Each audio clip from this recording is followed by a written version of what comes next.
کچھ سیاسی محاذ کی بات کرتے ہیں جو کہ گھر میں الیکشن کا ماحول ہے اور میاں صاحب کی پاکستان موجودگی ہے. زرداری صاحب بھی کافی ایکٹیو دکھائی دے رہے ہیں. آپ کو پتہ ہے کہ متحدہ جو ہے ایم کیو ایم اس کے ساتھ روابط جو ہیں وہ تیز ہو چکے ہیں. ویسے تو ہمیشہ سے ان لوگوں کا کردار رہا ہے حکومتیں بنانے میں, گرنے میں, لیکن ابھی الیکشن سے پہلے یہ سلسلہ شروع ہو گیا, ورنہ اس سے پہلے ہم نے دیکھا کہ بعد میں ہوتا تھا. یہ پہلی بار ہوا ہے 86 سے لے کر کے جو ہے جی آپ سمجھ لیجئے کہ یہ 2018 تک کا جو ریت تھی ایم کیو ایم کی, اسے توڑ دیا گیا ہے. اور یہ ریت ایک سمجھ لیجئے ایک سنگ میل رہا کرتی تھی, کیونکہ ہمیشہ ایم کیو ایم جو ہے وہ سامنے آئی ہے, چاہے وہ نو کانفیڈنس ووٹ کی بات کی جائے تب بھی ایم کیو ایم جو ہے وہ سامنے آئی ہے, چاہے وہ کسی حکومت کو بدلنے کی بات کی جائے تب بھی ایم کیو ایم کی امپورٹنس جو ہے وہ ہمیشہ سے اپنی جگہ پہ قائم و دائم رہی ہے, اور یہ سلسلہ چلتا رہا ہے. بالکل. لیکن فہیم مجھے نا اس حوالے سے ابھی انشاءاللہ کہ گیسٹ بھی ہمارے ساتھ ہوں گے, ان سے ہم جاننے کی بھی کوشش کریں گے. مجھے گلا رہا ہے یہ لوگ اتحاد بناتے ہیں, اپنی گزارشات پیش کرتے ہیں, مطالبات ان کے جوں کے توں رہتے ہیں, دھرے کے دھرے رہتے ہیں, کچھ نہیں ہوتا, اور وہ حکومت جو بنتی ہے وہ ٹوٹ بھی جاتی ہے. اور اسی ساری صورتحال پہ بات کرنے کے لیے اس وقت رہنما ہے ایم کیو ایم پاکستان کے امین الحق صاحب, وہ ہمیں جوائن کر چکے ہیں. السلام علیکم امین صاحب, بہت شکریہ آپ کے وقت کا. کہیے گا آپ سب سے پہلے کہ آپ کے مخالفین کا یہ الزام ہے کہ متحدہ ماضی کے مقابلے کمزور ہے, اس لیے اتحاد ضروری تھا. آپ اس بات سے اتفاق کرتے ہیں؟ دیکھیں, ہر گزرتے دن کے ساتھ ایم کیو ایم پاکستان شہر سندھ میں مضبوط سے مضبوط تر ہوتی چلی جا رہی ہے. اور تو سے جو ایم کیو ایم پاکستان نے کراچی شہر میں اور حیدرآباد شہر میں جو جلسوں کا آغاز کیا ہے, اس میں اتنی بڑی تعداد میں لوگوں کا موجود رہنا, چاہے ملیر کا جلسہ ہو, لیاقت آباد کا جلسہ ہو, پانی ٹاؤن کا جلسہ ہو, لانڈی کا جلسہ ہو, تو یہ اس بات کی نشاندہی کر رہا ہے کہ ہر گزرتے دن کے ساتھ ایم مضبوط ہو رہی ہے. لوگ اچھا امین صاحب, ایک چیز اور بتائیے گا کہ آج تک سندھ میں اردو بولنے والا وزیر اعلیٰ جو ہے وہ نہیں آ سکا. کیا آپ لوگ اس بار یہ روایت توڑنے جا رہے ہیں؟ شاید اسی وجہ سے پہلے الیکشن سے جو ہے وہ آپ لوگ ملاقاتیں کر رہے ہیں. ہاں دیکھیں, ایم کیو ایم پاکستان صوبے سندھ میں رہنے والے تمام لوگوں کو ساتھ لے کے چل رہی ہے, اور میں سمجھتا ہوں کہ ایک اچھا آغاز ایم کیو ایم پاکستان نے کیا ہے کہ پاکستان مسلم لیگ نون کے ساتھ ایک الیکشن جسے کہتے ہیں کہ سیٹ ایڈجسٹمنٹ کے حوالے سے بات چیت آگے کی طرف بڑھ رہی ہے. اس کے ساتھ ساتھ جی ڈی اے کا وفد ایم کیو ایم کے آفس کا دورہ کر چکا ہے, ایم کیو ایم کا وفد جی ڈی اے کا آفس دورہ کر چکا ہے. ہماری خواہش ہے, ماضی میں بھی ایم کیو ایم کی کوششیں کاوشوں سے میرا خیال 90 میں جام صادق علی کو وزیر اعلیٰ بنایا, پھر ہم نے 1996 میں لیاقت علی جیتی کو پی ایم ایل کے امیدوار کو وزیر اعلیٰ بنایا, اور 2003-04 میں ڈاکٹر ارباب غلام رحیم کو. تو میں سمجھتا ہوں کہ ایم کیو ایم کی خواہش یہ کہ ایک ایسا وزیر اعلیٰ ہے جو کراچی سے جو پورے سندھ اچھا, کو پورے یہ صوبے کو بتائیے ساتھ گا لے کر کہ آپ کیا سمجھتے ہیں نون لیگ بھی اس اتحاد سے سندھ میں کوئی فائدہ اٹھا پائے گی, کیونکہ سندھ میں اس کا ووٹ بینک کراچی میں اسپیشلی بہت کم ہے. دیکھیں, جب ہم M Q M Pakistan P M L N کے ساتھ سیٹ ایڈجسٹمنٹ کے مرحلے میں جائے گی, تو میں سمجھتا ہوں کہ اس سے یقیناً میرا خیال ہے کہ ہمارے جو مختلف الائنس کرنے والی پارٹیاں, چاہے وہ جی ڈی اے ہو, پی ایم ایل این ہو یا جی او آئی ہو, ان سبوں کا فائدہ پہنچے گا. اور ماضی میں بھی میرا خیال ہے ایم کیو ایم نے کوئی بڑے پیمانے پہ نہیں الائنس کیا, بلکہ سیٹ ایڈجسٹمنٹ کیے مختلف سیاسی پارٹی کے ساتھ بھی.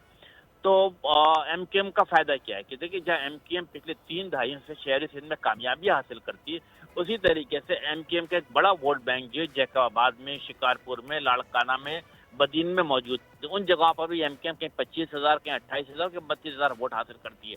اور اگر سیٹ ایڈجسٹمنٹ کی بات آگے بڑھ جاتی ہے تو یقیناً اس سے میرا خیال ہے پی ایم ایل این کو بھی فائدہ پہنچے گا. اچھا امین صاحب, آپ لوگوں نے مطلب متحدہ نے مریم نواز صاحبہ کو کراچی سے الیکشن لڑنے کی جو ہے وہ دعوت دی ہے, یہ بھی آپ کی تاریخ میں پہلی بار ہوا ہے, اس سے پہلے کبھی یہ اس طرح کا رویہ دیکھنے میں نہیں آیا. ایم کیو ایم پاکستان نے کسی کو کسی جگہ پہ لڑنے کی کوئی دعوت نہیں دی ہے. ایم کیو ایم پاکستان اگر مسلم لیگ کے نون کے آفس ہے جسے کہتے ہیں کہ لاہور کہیے, تو وہاں پہ کیا بات چیت ہے؟ بات چیت ہوئی ہے, ہم نے ملک کے مفاد میں بات کی ہے کہ ملک کو بحران سے کیسے نکالا جائے گا, ملک کی صورتحال کو کیسے بہتر کی جائے گی. ہم نے معاشی صورتحال پہ گفتگو کی ہے, جو پولیٹیکل ٹیمپریچر بڑھا ہوا اس کو کیسے کول ڈاؤن کیا جائے گا, اگر مستقبل قریب میں کوئی آئینی بحران آتا ہے اس کو کیسے مسائل حل کیے جائیں گے.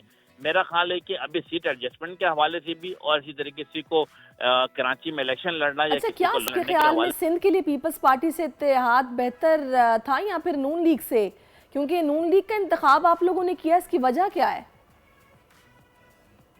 میرا خیال ہے کہ پچھلے 15 سال سے پاکستان پیپلز پارٹی سندھ میں حکومت کرتی چلی آ رہی. ان کے کرپشن، ان کے نااہلی، بیسی، بھتہ لینا، کمیشن وصول کرنا، سسٹم کو چلانا، اس کے بنا پہ پورا نہ صرف شہری سندھ بلکہ میں سمجھتا ہوں پورا سندھ جو ہے پیپلز پارٹی سے ناراض ہے. ایک اینٹی پیپلز پارٹی سینٹیمنٹ پورے سندھ میں پایا جاتا ہے، اور اسی کو دیکھتے ہوئے میں سمجھتا ہوں کہ P M L N, M Q M Pakistan آپس میں مل کر بیٹھی ہے کہ آنے والے انتخابات میں انشاءاللہ تعالیٰ آپ دیکھیں گے کہ پورے سندھ سے انشاءاللہ تعالیٰ یہ جو ہمارا سیٹ ایڈجسٹمنٹ ہوگی پی ایم ایل این کے ساتھ یا جی ڈی اے کے ساتھ یا جی وائی کے ساتھ، انشاءاللہ تعالیٰ بھاری اکثریت سے کامیاب ہوگی. اور آنے والے جو 8 فروری 2024 کے انتخاب ہوگا، آپ دیکھیں گے کہ انشاءاللہ تعالیٰ یہ الائنس مل کر کے ایک بڑی اچھا، یہ تو بات ہو گئی آپ کے اتحاد کی. چلیں میٹھا میٹھا آپ کوڑا کوڑا تھو ہم نے دیکھ لیا.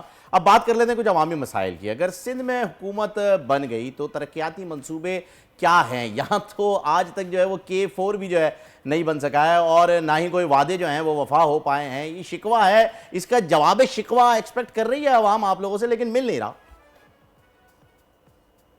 دیکھیں ایم کیو ایم کا ویژن ہے. ایم کیو ایم کا ویژن کیا ہے کہ جب اس سے حکومت ملی، ایم کیو ایم نے شہر میں کام کر کے دیا.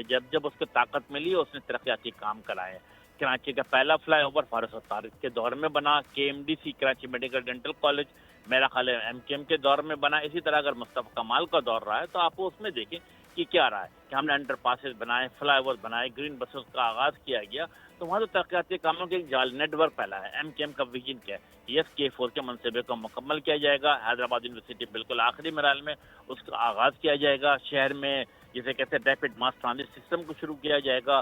سرکل ریلوے کو سسٹم کو جسے کہتے ہیں میک شور کریں گے کہ ہر صورت میں نافذ العمل ہو جائے. اسی طریقے سے انڈر پاس فلائی اوورز کی جو مسائل ہیں اس کو اچھا، اب آخر میں مجھے یہ بتائیے گا کہ کراچی کے ماحول کو آپ دیکھتے ہوئے کیا محسوس کر رہے ہیں اس وقت؟ ایم کیو ایم کی اپنی سیاسی پوزیشن جو کہ آپ لوگوں کے سامنے ہے، آپ کی پارٹی 18 نشستوں سے 5-6 نشستوں تک آ گئی ہے. کیا ممکن ہے کہ اگلے الیکشن کے بعد ایم کیو ایم پھر سے اتنی طاقتور ہو جائے کہ مرکز کی سیاست میں کوئی بڑا حصہ ڈال سکے؟ کیونکہ یہ جو آپ لوگوں کی اپنی دھڑا بندی تھی اس نے بھی آپ لوگوں کو کافی نقصان پہنچایا. اب چونکہ اب آپ ایک ہو گئے ہیں تو کیا آپ کو محسوس ہو رہا ہے کراچی کی اسپیسیفکلی بات کی جائے تو؟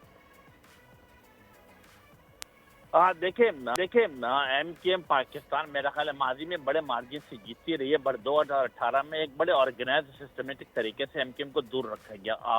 2018 میں RTA سسٹم کو بیٹھا دیا گیا. میرے پولنگ اسٹیشن کو پولنگ اسٹیشن سے باہر نکال دیا گیا.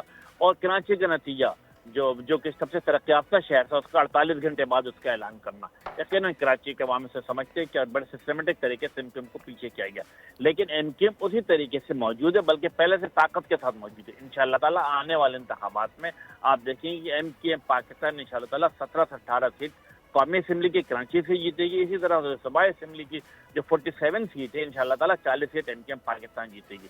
ایک بڑی قوت کے طور پہ ایم کیو ایم مضبوط ہو گیا آنے والے اسمبلی کے اندر.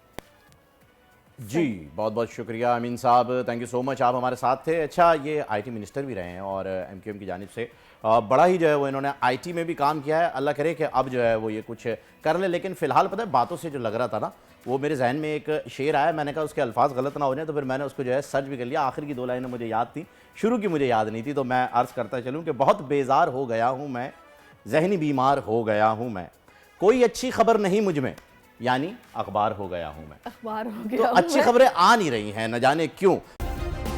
سبسکرائب کریں اور بیل دبائیں تاکہ کوئی خبر رہ نہ جائے.